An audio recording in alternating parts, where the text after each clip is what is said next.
हाँ, तो नमस्कार मेरे प्यारे साथियों, उम्मीद करता हूँ आप लोग अच्छे होंगे। तो आप सभी को फिर से मेरे चैनल से बहुत-बहुत स्वागत है। तो कल आप लोग का हिंदी का एग्ज़ाम है और लास्ट एग्ज़ाम है। तो इससे पहले हम लोग कुछ हिंदी में हिंदी व्याकरण को रिवाइज़ कर ले रहे हैं।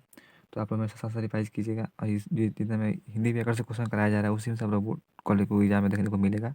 तो आप लोग वीडियो को शुरू से अंत तक जो देखिएगा बिल्कुल भी स्किप मत कीजिएगा और चैनल पर नए हैं तो चैनल को सब्सक्राइब ज़रूर कर लीजिएगा। तो चलिए स्टार्ट करते हैं। क्वेश्चन नंबर ये हिंदी व्याकरण में भाषा को हम लोग देखेंगे। अब क्वेश्चन को तो कह रहा है कि कौन सी लिपि दाईं से बाईं ओर लिखी जाती है।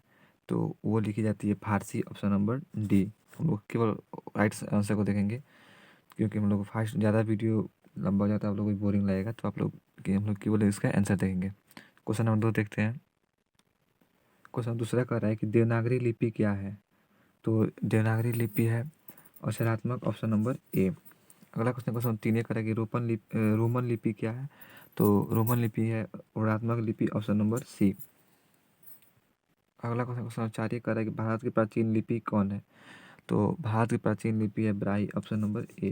क्वेश्चन क्वेश्चन नंबर 5 ये कह रहा है कि हिंदी की लिपि क्या है। संस्कृत, नेपाली, रोमन, देवनागरी। तो ये है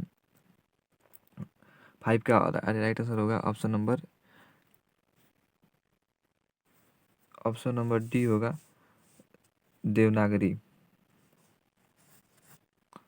क्वेश्चन नंबर 6 कह रहा है कि क्वेश्चन 6 कह रहा है कि संस्कृत, मराठी और नेपाली भाषाओं की लिपि क्या है।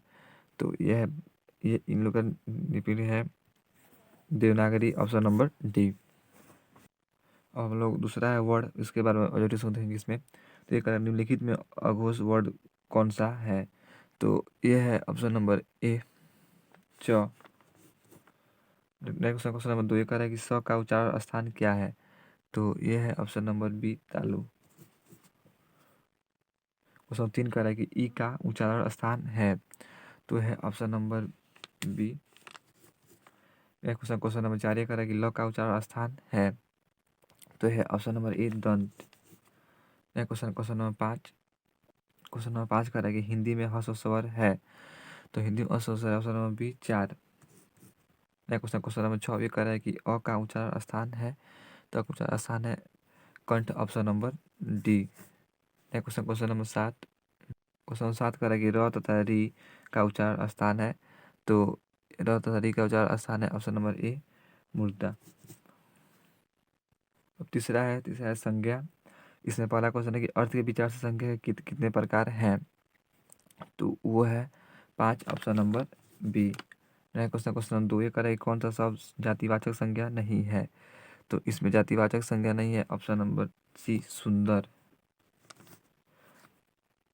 अगला क्वेश्चन नंबर 3 ये कह रहा है निम्नलिखित शब्दों में भाववाचक संज्ञा नहीं है। तो वो है ऑप्शन नंबर डी परिवार। अगला क्वेश्चन नंबर 4 ये कह रहा है कि सचित्रता किस मूल शब्द से बनता है। तो ये बनता है चरित्र से, ऑप्शन नंबर बी। अगला क्वेश्चन नंबर 5 है कि नेताजी भाषण दे चुके हैं, नेताजी किस संज्ञा का उदाहरण है। तो ये है जातिवाचक, ऑप्शन नंबर ए।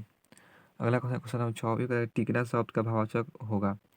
तो टिकना शब्द का भाववाचक होगा ऑप्शन नंबर सी टिकाव।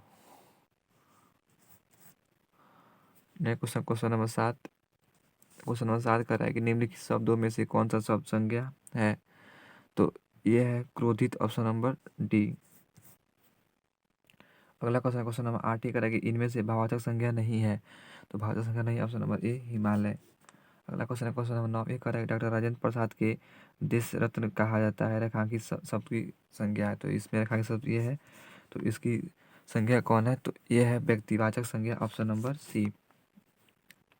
अगला क्वेश्चन नंबर 10 ये कर रहा है कि जातिवाचक संज्ञा बताएं। तो जातिवाचक संज्ञा है ऑप्शन नंबर ए लड़का। मैं फिर बताना चाहता हूँ कि अगर वीडियो से तो लाइक जरूर कीजिएगा, जो अभी तक चैनल सब्सक्राइब नहीं किया तो प्लीज़ सब्सक्राइब करके बेल आइकन दबा के और सब पर क्लिक कर लीजिएगा। अगला क्वेश्चन है क्वेश्चन नंबर 11 ये कह रहा है कि सोना शब्द का भाववाचक होगा। तो सोना शब्द का भाववाचक होगा ऑप्शन नंबर बी शयन। अगला क्वेश्चन नंबर 12 ये कह रहा है कि निम्नलिखित में भाववाचक संज्ञा कौन सी है।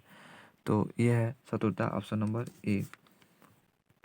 अगला क्वेश्चन नंबर 13 ये कह रहा है कि निम्नलिखित में से कौन सा शब्द जातिवाचक संज्ञा नहीं है। तो पूजा भी नहीं है, भूल भी नहीं है, चुनाव भी नहीं है, ऑप्शन डी होगा ये सभी। नेक्स्ट क्वेश्चन नंबर 14 ये कह रहा है कि पंत जी छायावादी कवियों में महान थे, रेखांकित शब्द का संज्ञा बताएं। तो इसमें रेखांकित संज्ञा बताना तो ये है प्रजाति। तो इसमें रेखांकित है पंत जी, तो इसका रेखांकित शब्द का छायावादी हो सकता है। इसका ऑप्शन नंबर सी व्यक्तिवाचक संज्ञा, ऑप्शन नंबर सी। अब नेक्स्ट है 4 चौथा है लिंग। ये कह रहा है पूजा का लिंग निर्णय करें। तो पूजा का लिंग निर्णय करें तो इसका राइट आंसर होगा ऑप्शन नंबर तो स्त्रीलिंग, ऑप्शन नंबर बी। अगला क्वेश्चन क्वेश्चन नंबर 2 ये कह रहा है कि फल का लिंग निर्णय करें। तो फल का लिंग निर्णय करें है option number A pulling. Next question question number 3 ये कह रहा है शिक्षा का लिंग निर्णय करें। तो शिक्षा का लिंग निर्णय का ऑप्शन ये है, ये होगा ऑप्शन नंबर बी स्त्रीलिंग। अगला क्वेश्चन क्वेश्चन 4 ये कह रहा है देवनागरी का लिंग निर्णय करें। तो ऑप्शन नंबर बी स्त्रीलिंग। अगला क्वेश्चन क्वेश्चन नंबर 5 ये कह रहा है कि डिबिया का लिंग निर्णय करें। तो डिबिया का लिंग option number A pulling. Next question question number 6 ये कह रहा है सेठ का निर्णय करें। तो सेठ का लिंग निर्णय होगा, सेठ का जो लिंग निर्णय होगा ऑप्शन नंबर ए पुल्लिंग। अगला क्वेश्चन क्वेश्चन 7 कह रहा है कि बुढ़ापा का लिंग निर्णय करें। तो बुढ़ापा में कौन लिंग होता है? पुल्लिंग लिंग होता है। नेक्स्ट क्वेश्चन 8 ये कह रहा है खीर का लिंग निर्णय करें। तो खीर में लिंग होता है स्त्रीलिंग। उसी तरह पीपल में पुल्लिंग होता है। और उसके बाद हिंदी का लिंग निर्णय करें। तो हिंदी में होता है स्त्रीलिंग। अगला क्वेश्चन 11 गोदावरी का लिंग निर्णय करें। तो गोदावरी में होता है स्त्रीलिंग। अगला है कि ईख का लिंग निर्णय करें। तो ईख में होता है स्त्रीलिंग। नेक्स्ट क्वेश्चन 13 कचौड़ी का लिंग निर्णय करें। कचौड़ी में होता है स्त्रीलिंग। अगला क्वेश्चन क्वेश्चन 14 सजावट का लिंग निर्णय करें। तो सजावट में होता है स्त्रीलिंग। अगला क्वेश्चन क्वेश्चन 15 ये करें गेहूं का लिंग निर्णय करें। गेहूं में होता है पुल्लिंग। ये क्वेश्चन पूछा हुआ क्वेश्चन है, प्रीवियस ईयर क्वेश्चन है। तो इसी में से आप लोग को इसी तरह इसी में से क्वेश्चन आप लोग बोर्ड एग्जाम में देखने को मिलेगा। तो इसको आप लोग ठीक से देख लीजिएगा और याद कर लीजिएगा। अगला क्वेश्चन क्वेश्चन 16 का दही का लिंग निर्णय करें। दही में होता है पुल्लिंग। उसके बाद तेल का लिंग निर्णय करें। तेल में होता है पुल्लिंग। 18 है कि बाजार का लिंग निर्णय करें। बाजार में होता है पुल्लिंग। लोहा का लिंग निर्णय करें। लोहा में होता है पुल्लिंग। स्त्रीलिंग तो लोहा में होता है, लोहा में होता है स्त्रीलिंग, ऑप्शन नंबर बी। सोमवार का लिंग निर्णय करें। तो सोमवार में होता है पुल्लिंग लिंग। अगला क्वेश्चन है 21 सिर का लिंग निर्णय करें। तो सिर में होता है पुल्लिंग। अगला है 22 आत्मा का लिंग निर्णय करें। तो आत्मा में होता है स्त्रीलिंग।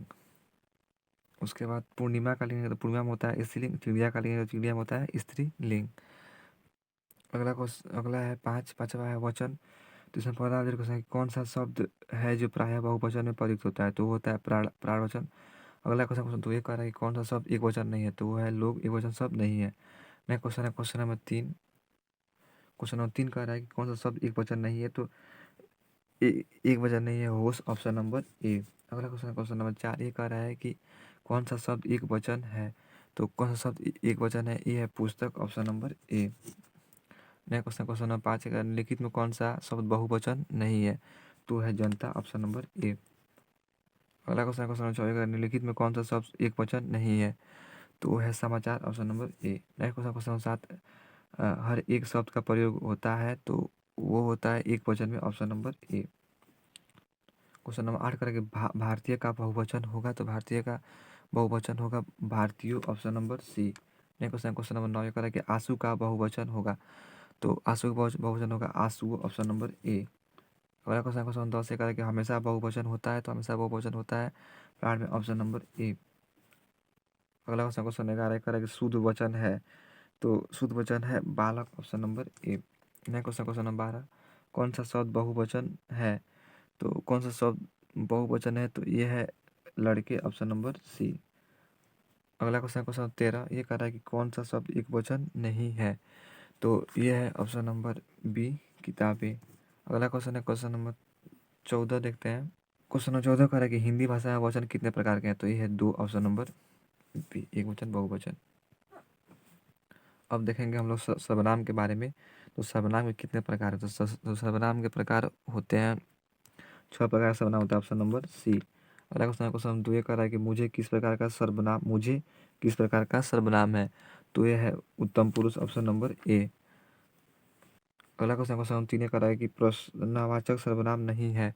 तो प्रश्नवाचक सर्वनाम नहीं है किसी ने, ऑप्शन नंबर डी। अगला क्वेश्चन क्वेश्चन नंबर 4 ये कह रहा है कि निश्चयवाचक सर्वनाम कौन सा है। तो निश्चयवाचक सर्वनाम है ऑप्शन नंबर डी यह।